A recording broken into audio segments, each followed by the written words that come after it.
Chairman, I have a written statement to be made part of the record, and I would like to submit some supporting documentation. Ms. Breitweiser, could you put the microphone, right in front? Good, thank you. Is that better? That's better. I will summarize my testimony as follows. I would like to thank the families of the 3,000 victims for allowing me to represent them here today before the Joint Intelligence Committee. It is a tremendous honor. Testifying before this committee is a privilege and an enormous responsibility that I do not take lightly. I will do my best not to disappoint the families or the memories of their loved ones. Toward that end, I ask the members present here today to find in my voice the voices of all of the family members of the 3,000 victims of September 11th. I would also ask for you to see in my eyes the eyes of the more than 10,000 children who are left to grow up without the love, affection, and guidance of a mother or a father who was tragically killed on September 11th. I would now like to thank the members of the Joint Intelligence Committee, Eleanor Hill and her staff, for giving the families this opportunity to be heard. It has been an excruciating and overwhelming 12 months, and it is now time for our words and our concerns to be heard by you. My 3-year-old daughter's most enduring memory of her father will be placing flowers on his empty grave. My most enduring memory of my husband, Ronald, will be his final words to me. "Sweets, I'm fine. I don't want you to worry. I love you." Ron uttered those words while he was watching men and women jump to their deaths from the top of Tower 1. 4 minutes later, his tower was hit by United Flight 175. I never spoke to my husband again. I don't really know what happened to him. I don't know whether he jumped or he choked to death on smoke. I don't know whether he sat curled up in a corner watching the carpet melt in front of him, knowing that his own death was soon to come, or if he was alive long enough to be crushed by the buildings when they ultimately collapsed. These are the images that haunt me at night when I put my head to rest on his pillow. I do know that the dream that I had envisioned, that I desperately needed to believe, that he was immediately turned to ash and floated up to the heavens, was simply not his fate. I know this because his wedding band was recovered from Ground Zero with a part of his arm. The wedding band is charred and scratched, but still perfectly round and fully intact. I wear it on my right hand, and it will remain there until the day I die. September 11th was the devastating result of a catalog of failures on behalf of our government and its agencies. My husband and the approximately 3,000 others like him went to work that morning and never came home. But were any of our governmental agencies doing their job on that fateful morning? Perhaps the carnage and devastation of September 11th speaks for itself in answering this question. Our intelligence agencies suffered an utter collapse in their duties and responsibilities leading up to and on September 11th. But their negligence does not stand alone. Agencies like the Port Authority, the City of New York, the FAA, the INS, the Secret Service, NORAD, the Air Force, and the airlines also failed our nation that morning. Perhaps said more cogently, one singular agency's failures do not eclipse another's. And it goes without saying that the examination of the intelligence agencies by this committee does not detract, discount, or dismantle the need for a more thorough examination of all of these other culpable parties. An independent blue ribbon panel would be the most appropriate means to achieve such a thorough and expansive examination, in large part because it would not be limited in scope or hindered by time limits. An independent blue ribbon panel would provide a comprehensive, unbiased, and definitive report that the devastation of September 11th demands. Soon after the attacks, President Bush stated that there would come a time to look back and examine our nation's failures, but that such an undertaking was inappropriate while the nation was still in shock. I would respectfully suggest to President Bush and to our Congress that now, a full year later, it is time to look back and investigate our failures as a nation. A hallmark of democratic government is a willingness to admit to, analyze, and learn from mistakes. And it is now time for our nation to triumph as the great democracy that it is. The families of the victims of September 11th have waited long enough. We need to have answers. We need to have accountability. We need to feel safe living and working in this great nation. On May 17th, 2002, National Security Advisor Condoleezza Rice stated, quote, "I don't think anybody could have predicted that these people would take an airplane and slam it into the World Trade Center, that they would try to use an airplane as a missile, a hijacked airplane as a missile," unquote. The historical facts illustrate differently. In 1993, a $150,000 study was commissioned by the Pentagon to investigate the possibility of an airplane being used to bomb national landmarks. A draft document of this was circulated throughout the Pentagon, the Justice Department, and to FEMA. In 1994, a disgruntled FedEx employee invaded the cockpit of a DC-10 with plans to crash it into a company building. Again, in 1994, a lone pilot crashed a small plane into a tree on the White House grounds. Again in 1994, an Air France flight was hijacked by members of the armed Islamic group with the intent to crash the plane into the Eiffel Tower.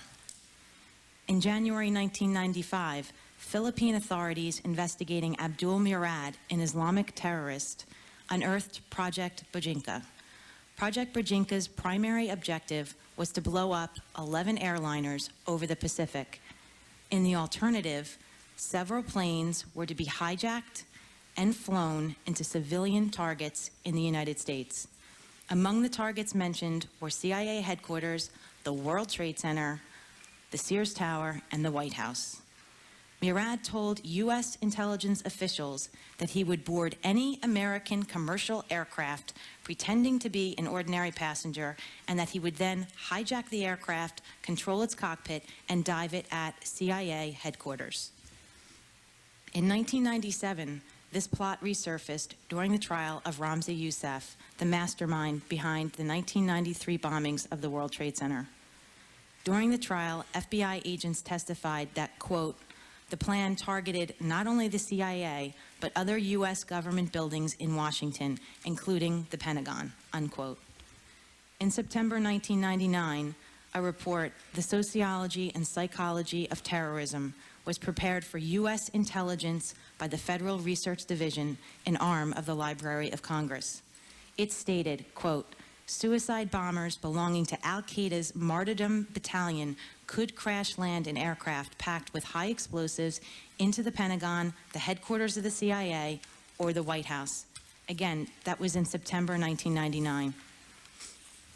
This laundry list of historical indicators, in no way exhaustive, illustrates that long before September 11th, the American intelligence community had a significant amount of information about specific terrorist threats to commercial airline travel in America, including the possibility that a plane would be used as a weapon. On March 11th, 2002, Director of the CIA, George Tenet, stated, quote, "In broad terms last summer, that terrorists might be planning major operations in the United States, but we never had the texture, meaning enough information to stop what happened," unquote. On May 8th, 2002, Director of the FBI, Robert Mueller, stated, quote, "There was nothing the agency could have done to anticipate or prevent the attacks," unquote. Once again, the historical facts indicate differently. Throughout the spring and early summer of 2001, intelligence agencies flooded the government with warnings of possible terrorist attacks against American targets. including commercial aircraft, by Al-Qaeda and other groups. The warnings were vague, but sufficiently alarming to prompt the FAA to issue 4 information circulars to the commercial airline industry between June 22nd and July 31st, warning of possible terrorism. On June 22nd, the military's Central and European commands imposed Force Protection Condition Delta, the highest anti-terrorist alert. On June 28, 2001, National Security Advisor Condoleezza Rice said, quote, "It is highly likely that a significant Al-Qaeda attack is in the near future, within several weeks," unquote. As of July 31st, the FAA urged U.S. airlines to maintain a, quote, "high degree of alertness." One FAA circular from late July 2001 noted, according to Condoleezza Rice, that there was, quote, "no specific target, no credible info of attack to U.S. civil aviation interests, but that terror groups are known to be planning and training for hijackings, and we ask you, therefore, to use caution." 2 counterterrorism officials described the alerts of the early and midsummer 2001 as, quote, "the most urgent in decades," unquote. One thing remains clear from this history. Our intelligence agencies were acutely aware of an impending domestic risk posed by Al-Qaeda. A question that remains unclear is how many lives could have been saved had this information been made more public. Airport security officials could have gone over all the basics again of the steps needed to prevent hijackings. The policy allowing passengers to carry razors and knives with blades of up to 4 inches in length certainly could have come under scrutiny. Indeed, officials could have issued an emergency directive prohibiting such potential weapons in carry-on bags. Finally, all selectees under the computer-assisted passenger pre-screening system and their carry-on luggage and checked bags could have been subjected to additional screening. Apparently, none were on September 11th, although internal FAA documents do indicate that CAPS selected some of the hijackers. And how many victims may have thought twice before boarding an aircraft? How many victims would have chosen to fly on private planes? How many victims may have taken notice of these Middle Eastern men while they were boarding their plane? Could these men have been stopped? Going further, how many vigilant employees would have chosen to immediately flee Tower 2 after they witnessed the blazing inferno in Tower 1 if only they had known that an Al-Qaeda terrorist attack was imminent? Could the devastation of September 11th been diminished in any degree had the government's information been made public in the summer of 2001?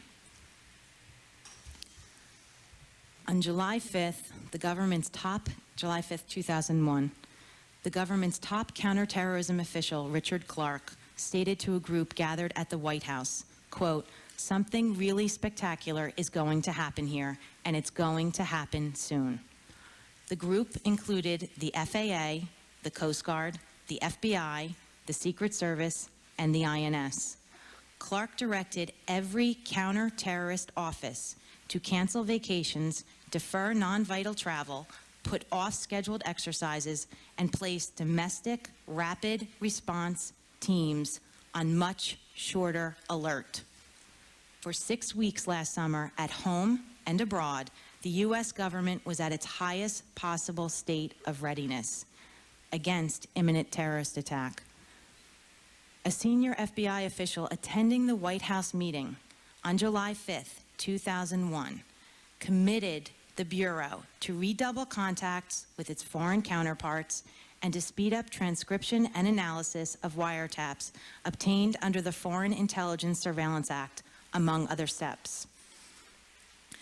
But when the field agent in Phoenix, Arizona, reported the suspicions of a hijacking plot, just 5 days later, the FBI did not share the report with any other agency.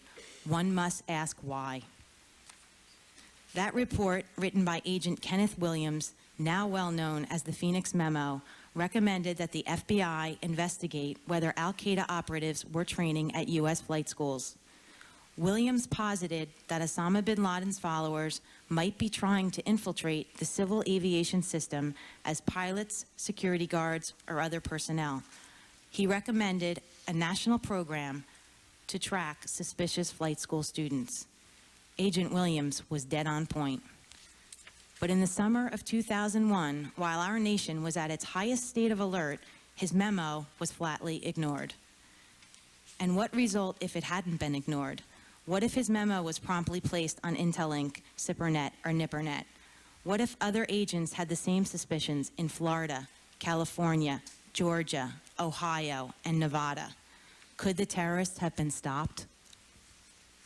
On August 15, 2001, an alert civilian instructor at a Minnesota flight school called the FBI and said, quote, "Do you realize that a 747 loaded with fuel can be a bomb," unquote.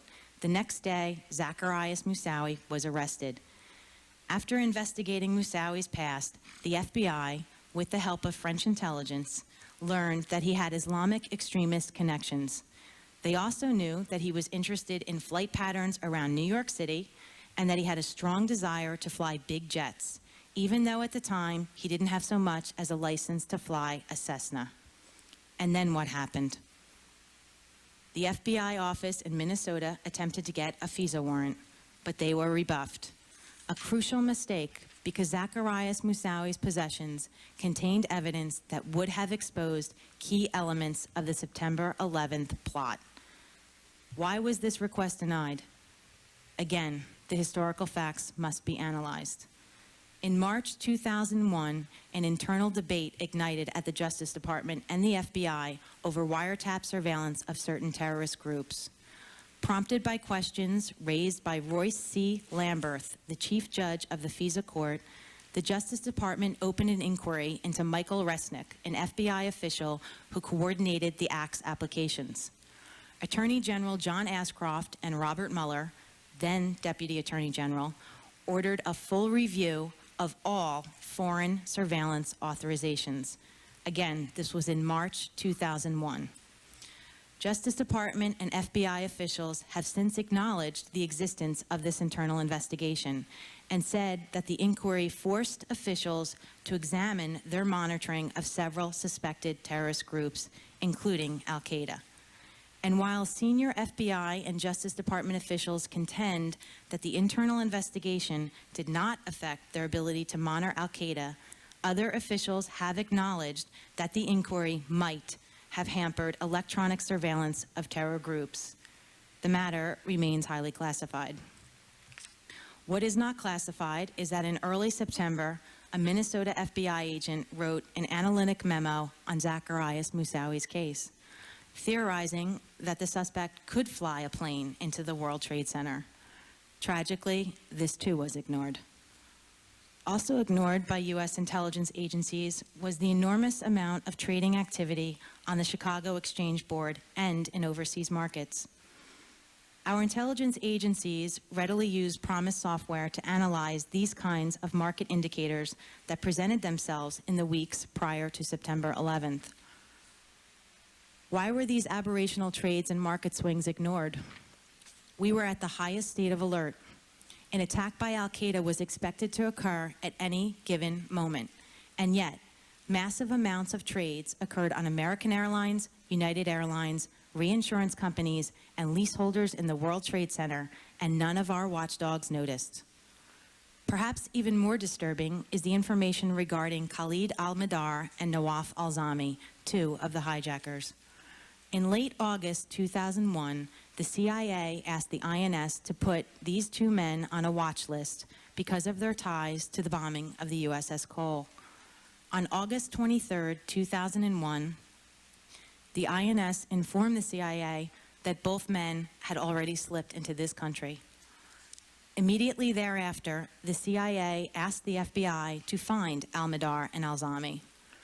Not a seemingly hard task in light of the fact that one of them was listed in the San Diego phone book, the other took out a bank account in his own name, and finally, we have come to find out recently that an FBI informant happened to be their roommate. But again, our intelligence agencies failed. It was only after the devastation of September 11th that our intelligence agencies seemed to get back on track.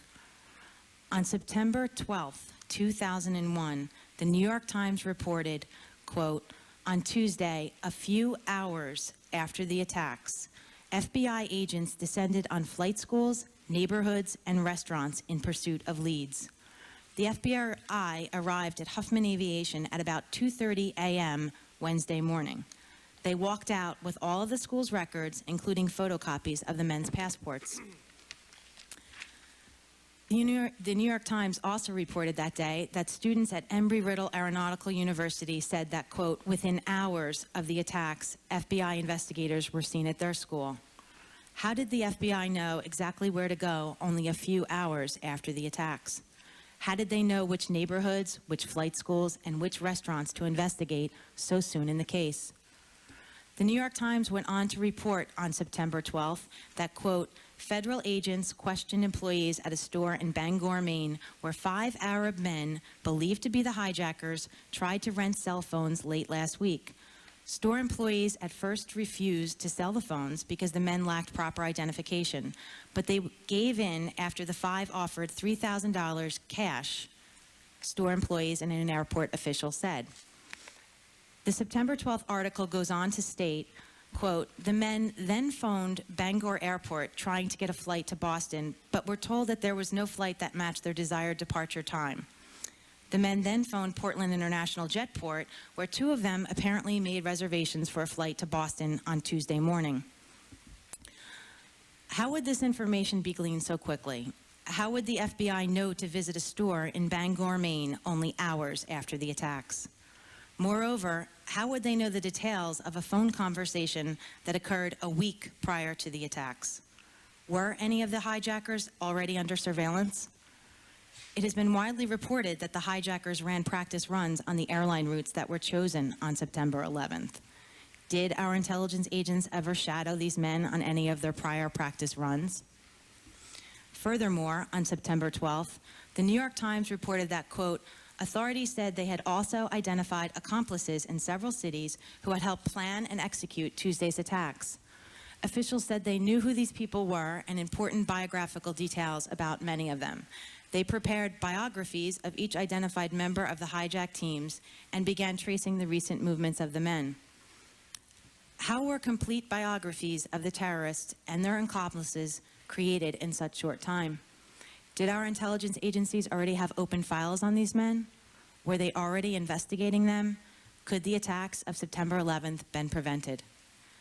The speed by which the FBI was able to locate, assimilate, and analyze a small amount of information so soon after the attacks, barely 1 day later, perhaps answers this question for itself. But if the terrorists were under investigation, then why were they ever permitted to board those planes? Perhaps even more potently, why, if such an investigation was already underway, was our nation so late in responding to the emergency that quickly unfolded that morning? Too many questions remain. Topping the list of unanswered questions are those that involve our nation's coordination, communication, and response to the attacks that morning. The 24 hours that presented themselves on September 11th beg to be examined. Questions like, why did the New York Port Authority not evacuate the World Trade Center when they had an open phone line with Newark Traffic Control Center and were told that the second plane was bearing down on the South Tower? New York, New Jersey Port Authority had at least 11 minutes of notice to begin evacuations of the South Tower. An express elevator in the World Trade Center was able to travel from top to bottom in 1 minute's time. How many lives may have been saved had the Port Authority acted more decisively, or rather, acted at all? Washington Air Traffic Control Center knew about the first plane before it hit the World Trade Center. Yet, the third plane was able to fly loop-de-loops over Washington, D.C. 1 hour and 45 minutes after Washington Center first knew about the hijackings. After circling in this restricted airspace, controlled and protected by the Secret Service, who had an open phone line to the FAA, how is it possible that that plane was then able to crash into the Pentagon? Why was the Pentagon not evacuated? Why was our Air Force so late in its response? What, if anything, did our nation do in a defensive military posture that morning? 3,000 innocent Americans were killed on September 11th, leaving behind families and loved ones like myself and my daughter. There are too many heartbreaking stories to recount. There are too many lost opportunities and futures to be told. But what can be said to you today is that the families continue to suffer each and every day. All we have are tears and a resolve to find the answers, because we continue to look into the eyes of our young children who ask us why. We have an obligation as parents and as a nation to provide these young children with answers as to why their mother or father or aunt or uncle or grandmother or grandfather never returned home from work that day. We need people to be held accountable for their failures. We need leaders with the courage to take responsibility for what went wrong. Mistakes were made, and too many lives were lost. We must investigate these errors so that they will never happen again. It is our responsibility as a nation to turn the dark events of September 11th into something from which we can all learn and grow, and as a nation, look forward to a safe future. In closing, I would like to add one thought. Undoubtedly, each of you here today, because you live and work in Washington, D.C., must have felt that you were in the bullseye on the morning of September 11th. For most of you, there was a relief at the end of that day, a relief that you and your loved ones were in safe hands. You were the lucky ones. In your continuing investigation, please do not forget those of us who did not share in your good fate.